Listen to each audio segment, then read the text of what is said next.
पहले रन मान लीजिए आपका ये जो कार है ये मूव कर रहा है तो ये अपना ऑब्स्टिकल डिटेक्ट करेगा और उस साइड फिर रन करेगा अपने सेफर पाथ पे। तो फिर मान लीजिए कि ये कुछ देर रन करने के बाद इसके सामने फिर एक ऑब्स्टिकल आ गया तो ये फिर ऑब्स्टिकल को डिटेक्ट करेगा और एक सेफर पाथ पे पहुंचाएगा। प्लस ये इन्फॉर्मेशन भी प्रोवाइड कर सकता है आपके रिलेटिव्स को या पुलिस को जिसको भी, तो वो आपके पास जल्दी पहुंच सकते हैं। तो इससे क्या होगा कि हमारा जो एक्सीडेंट है उसका चांसेस कम हो जाएगा और इससे हम लोग लाइफ और प्रॉपर्टी दोनों सेव कर सकते हैं। और आप सोच रहे होंगे कि इसमें हमारा जो ऑटोमेटिक कार और इसमें क्या डिफरेंस है। तो अगर हम लोग ये लगा देते हैं तो ये क्या करेगा, ऑब्स्टिकल को अवॉइड करके एक सेफर पाथ लेगा जिसमें कि ट्रैफिक कम है या आपका एक्सीडेंट होने का चांस कम है। और आपका जो ऑटोमेटिक कार है वो क्या करता है, वो एक ही जगह पे रोक देता है। तो अगर आपके सामने कोई ऑब्स्टिकल मूव करके आया तो वो हिट कर सकता है और कार को डैमेज कर सकता है। तो यही हमारा एक फ्यूचरिस्टिक प्लान हमने बनाया है। সেবক রেল স্টেশন থেকে 5 কিলোমিটার দূরে রয়েছে এলিফ্যান্ট করিডোর নামে একটি অঞ্চল, যেখানে প্রধানত হাতি দেখতে পাওয়া যায়। এই অঞ্চলের মধ্যে দিয়ে চলে গেছে একটি রেল লাইন এবং হাতিরা ভুলবশত রেল লাইনের উপর চলে আসে এবং তাদের ট্রেন দুর্ঘটনায় তাদের মৃত্যু ঘটে। এর হাত থেকে রক্ষা পাওয়ার জন্য আমরা এই মডেলটা তৈরি করেছি। এখানে যখনই করে আমরা ওয়েট সেন্সার ইউজ করেছি, যখনই কোনো প্রাণী কিংবা হাতি এর মধ্যে যাতায়াত করবে এর ওয়েটটা সেন্স করে নেবে, দিয়ে বাজার বেজে উঠবে। যার ফলে কী হবে, বাজার বাজার ফলে হেডকোয়ার্টারে খবর চলে যাবে। হেডকোয়ার্টার থেকে তখন এখানে যে দূর থেকে আসে ট্রেনটা বিবেচনা করে লাল লাইট করে দেবে, যার ফলে দূর থেকে আসে ট্রেনটা দূরে দাঁড়িয়ে পড়বে। যতক্ষণ তারা হাতিটাকে সরানো হবে, হাতি থেকে সরিয়ে নিয়ে যাওয়ার পর গ্রিন লাইট করে দেওয়া হবে, যার ফলে ট্রেনটি আবার চলাচল শুরু করতে পারবে। এছাড়াও অনেক সময় চোরাশিকারীরা হাতের দাঁতের লোভে এদের শিকার করতে আসে। যখনই তাদের গাড়ির ওয়েট কিংবা তাদের পায়ের চাপে এই সেন্সারের উপর পড়বে তখনই বাজারটা বেঁচে উঠবে এবং এই খবরটা চলে যাবে হেডকোয়ার্টারে। হেডকোয়ার্টার থেকে লোকেরা এর থেকে সতর্ক হয়ে যাবে এবং হাতি কিংবা অন্যান্য প্রাণীর প্রাণ রক্ষা করা যাবে। এছাড়া রিসেন্টলি যেরকম ক্যালিফোর্নিয়ায় বনে জঙ্গলে আগুন লেগেছে, তো এটা কি করবে, এর মধ্যে আমরা ফ্লেম সেন্সর ইউজ করছি। যখনই এর কাছাকাছিতে আগুন লাগবে এছাড়া ডিটেক্ট করে নেবে। भाई दे रेडियो मशीन बन गया है भाई सब ठीक है भाई, थोड़ा दूर से रखेंगे भाई हम हाथ रख देंगे ना वो टूट जाएगा। এর বাজার বেঁচে উঠবে। যার ফলে আগে থাকতে আমরা সতর্ক হয়ে গিয়ে ওখানকার বন দপ্তরের লোকেরা হাতি এবং অন্যান্য বন্যজ প্রাণীদের সরিয়ে নিয়ে যেতে পারবে, যার ফলে কিছুটা প্রাথমিকভাবে ক্ষয়ক্ষতি এবং বন্য পশুদের প্রাণ রক্ষা করা যাবে। কিংবা বন জঙ্গল আগুন নেই, আমরা জানতে পারার আগেই অনেক ক্ষয়ক্ষতি হয়ে যায়। আমরা জানতে পারি দমকল খবর দিই, তারা আস্তে আস্তে তার আগে অনেক ক্ষয়ক্ষতি হয়ে যায়। তো ওই জন্য আমরা এই মডেলটা এখানে তৈরি করি। এটার আশেপাশে কোথাও আগুন লাগলে এই নিজে থেকে সেন্স করবে করে ওখানে জল দেওয়া শুরু করবে। যতক্ষণ না আগুন নেমে যায় জল দিতে থাকবে। আপনি যদি আমরা এখানে জল ব্যবহার করিনি, আপনি ভালোভাবে শুনতে পাবেন পাম্পের আওয়াজ। যেই আগুন নেমে যাবে জল দেওয়া বন্ধ করবে। এর সুবিধা হচ্ছে দমকলে না আমাদের মেইনলি ইউজ করা ডিজেল কিংবা পেট্রোল। এটা যেহেতু ইলেকট্রিকের উপর পুরোপুরি, এর ফলে বায়ু দূষণ কম হবে। এছাড়াও এখানে যেহেতু আমাদের এটা রোবট, আমরা মানুষরা ঘুমালেও রোবট জীবনে ঘুমায় না। যার ফলে কি হবে, যখনই কোথাও আগুন লাগবে ওর নিজস্ব রেডিয়াসের মধ্যে ও গিয়ে জল দেওয়া শুরু করবে মানুষ জানতে পারার আগেই, যার ফলে প্রাথমিকভাবে ক্ষয়ক্ষতির পরিমাণটা কমানো যাবে। এই জন্য আমরা এই রোবটটা তৈরি করেছি।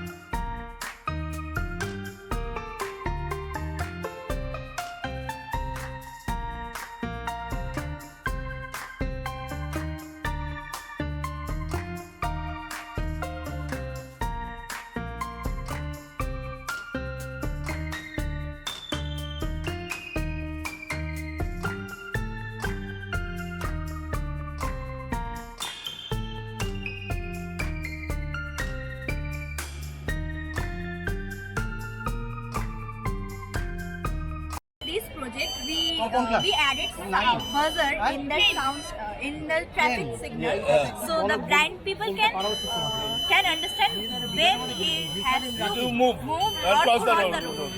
When the green light lit, the buzzer will sound so heavily like beep beep, and when the emerald light lit, the sound frequency is low, and when the red light lit, no sound. Then the blind person can easily identify the lights will be converted into sound, and that will enable the blind person to take his decision whether to move or not in the road. That's nice. IR sensors detects the motion of the vehicle and it eventually The circuit starts the fan of the smoke absorber.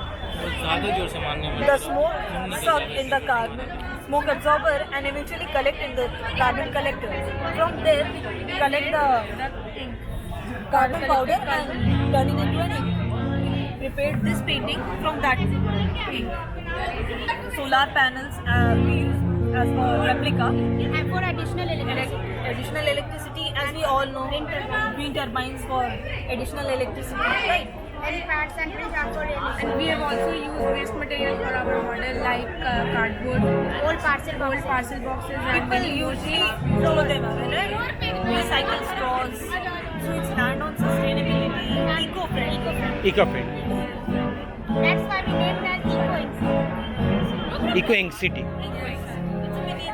We have Ron, so that have auto, Ron, and Hot Wheels. And sir, this is the smoke detector, MQ2 smoke detector. It is working. Yes. It's a kind of a replica. pollutants also. Industrial smokes, other smokes, and this is the diagram structure of a sun. Which component we have used. Project Somalia और Africa में बहुत सारा dirty water है right, उसको हम लोग एक filter, जैसे वहाँ का रेन वाटर गिरता है हम लोग उसको प्रिजर्व करके उसको यहाँ पे फिल्टर होके वो एक मेन टैंक में जाता है एंड मेन टैंक से वो वेल में जाता है और वेल से वो यहाँ से यूज़ हो सकता है। जैसे कि वहाँ हम लोग जानते हैं कि बहुत सारा हेल्थ इफेक्ट होता है वहाँ पे उन लोग का हेल्थी लाइफ एक और एक क्या बोलते हैं हाइजीन लाइफ नहीं, हाइजीन लाइफ मेंटेन नहीं है, इससे वो लोग का एक हाइजीन लाइफ भी मेंटेन हो जाएगा एंड वो लोग का हेल्थ भी ठीक रहेगा। और हम लोग एक बनाया है रेन वाटर डिटेक्टर, जिससे ये जो कपड़ा हम लोग सुखाते हैं और हम सो गए और ये हम लोग घर से चले गए और कपड़ा सूख रहा है और उसी टाइम में बारिश होता है तो ये वैसे अंदर चले जाएगा अपने आप खुद ब खुद और जब सनलाइट आएगा ये सूख जाएगा, ये खुद ब खुद आगे आ जाएगा। So we have created this model on carbon purification. As you can see, we have placed a smoke absorber here. So the smoke absorber traps all the smoke from cars and factories. Then the smoke is transferred into this. This is a carbon purifier, and this carbon purifier has 2 carbon filters. So these filters trap all the carbon from the particles from the smoke, and then the fresh air is emitted from this air filter plate. So from this carbon, we can make activated shampoo.